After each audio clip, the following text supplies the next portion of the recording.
Welcome to How I Unfucked My Life.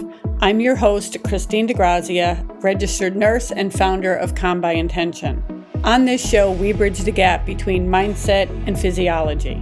We're combining the raw grit it takes to change your life with the clinical science it takes to regulate your nervous system, because it takes more than just mindset to calm a body in survival mode. Let's get into today's episode. Hey everyone, welcome back to How I Unfucked My Life. I'm your host, Christine, and today we're going somewhere real, somewhere I've been hesitant to go. I actually had another podcast recorded on a similar topic and I scrapped it. Not because it wasn't true, not because I'm not willing to be accountable, but because I realized the way I was framing it was probably doing more harm than good to me and to you. So today we're doing this differently. Today we're talking about what happens when you get so lost in a relationship that you forget who you are. We're talking about accountability, real accountability, not the kind that gets weaponized against you, and about what life actually looks like on the other side. This one is for the woman who was told she was crazy. This one is for the woman who was told that she was the problem. This one is for the woman who believed it. I was that woman. And I got some things to say. You see, I was in a relationship where I heard certain things on repeat. When we argued, when I called them out on their bullshit, I would get, "You're crazy. You're the problem. I have been 100% perfect in this relationship. It's you. You need to get help." Over and over, in different ways, until I started to wonder, is it me? Am I the problem? Am I actually losing my mind? And here's the thing about being told those things long enough. You do start to believe them. Not because you're weak or you're stupid, but because that's what prolonged emotional manipulation does to a human brain. It rewires your reality. It makes you question what's true. It makes you doubt your own perception of events that you literally witnessed with your own eyes. Being told over and over that what you saw, felt, and experienced wasn't real, that leaves no visible marks, no bruises, no evidence. Just a woman standing there wondering if she can trust her own mind. And that might be the loneliest feeling in the world. Now, here's where I have to be honest, because I'm not standing here telling you that in this relationship I was perfect, because I was not. There were things I did that I could have done better. Did I have my own patterns, my own wounds, my own ways of showing up that weren't healthy? Absolutely. Nobody's perfect. But here's what I've learned that changed everything for me. When you are in a relationship where you feel unseen, where you feel unheard, where your needs don't seem to matter and your feelings get dismissed, where you're told repeatedly that the way you see things just isn't right, your nervous system starts to respond to that. Not dramatically, not all at once, just slowly, quietly over time, you start to shrink. You start to second guess yourself. You start to manage your emotions more carefully because somewhere along the way, you learned that expressing them may not be the way to go. And then someone points to how you're showing up and says, "See, you're the problem." But what they're not acknowledging is what created that version of you. A nervous system that has been quietly unsettled for a long time does not produce calm, measured, perfectly rational responses. It produces survival responses. And there's a difference between being the problem and surviving the problem. Now let me explain something that took me a long time to understand. What you feel for this person is not love. It feels like love. It is intense and consuming, and it makes you feel like you cannot breathe without this person. But what's actually happening is your nervous system has gotten hooked on a cycle. The highs and the lows, the rupture and the repair, the chaos and the calm. Your brain starts to associate that person with survival itself.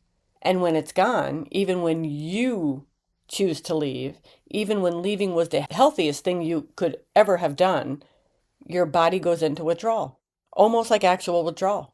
You grieve someone who hurt you, and everyone around you thinks you've lost your mind. Why are you sad? Why do you miss them? They were terrible to you, or whatever.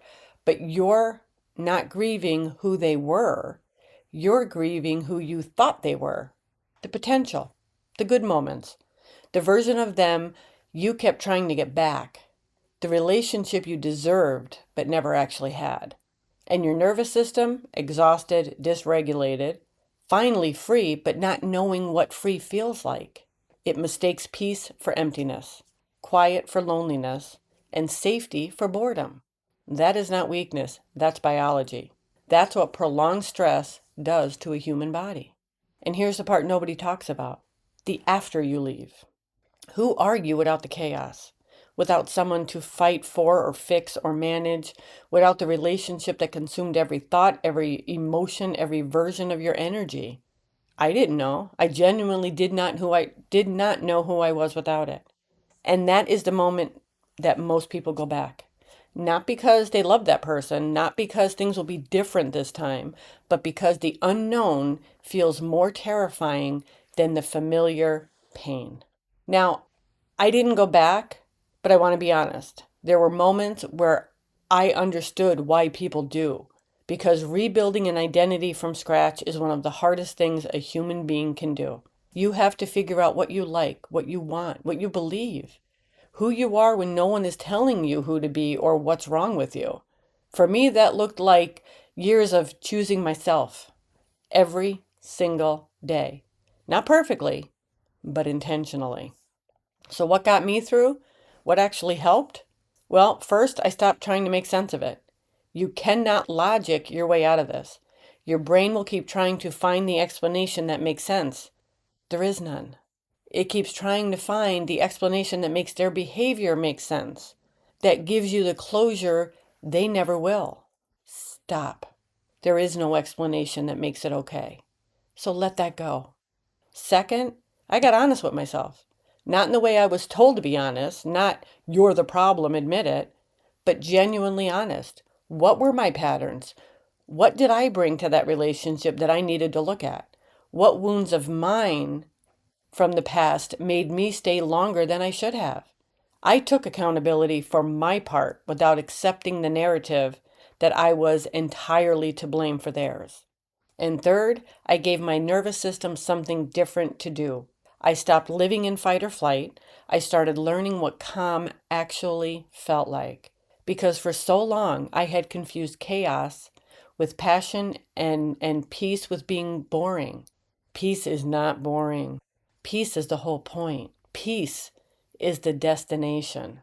And fourth, I got really, really comfortable with myself. Turns out, I'm pretty good company. Years on my own, and I am genuinely happy. Not performing happy, not convincing myself happy, actually deeply, quietly happy. So if you're listening to this and you've been told you're crazy, you're not. If you've been told you're the problem, you're not the only one.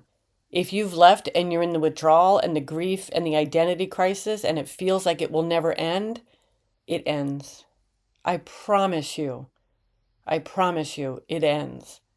And on the other side of it is a version of you that you haven't even met yet.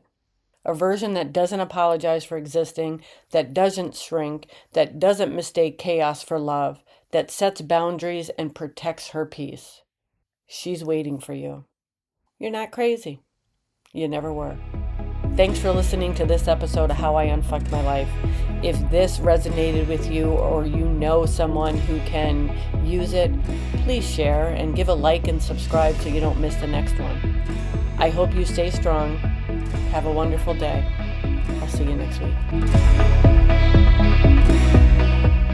Thanks for listening to How I Unfucked My Life. I know the work is heavy, but remember, you aren't just fighting your brain, you're learning to lead your body. You have the grit to change your mindset, and you have the biology to find your peace. And every choice you make is a step towards the life that you deserve. So stop arguing with where you've been and start deciding where you're going. See you next time.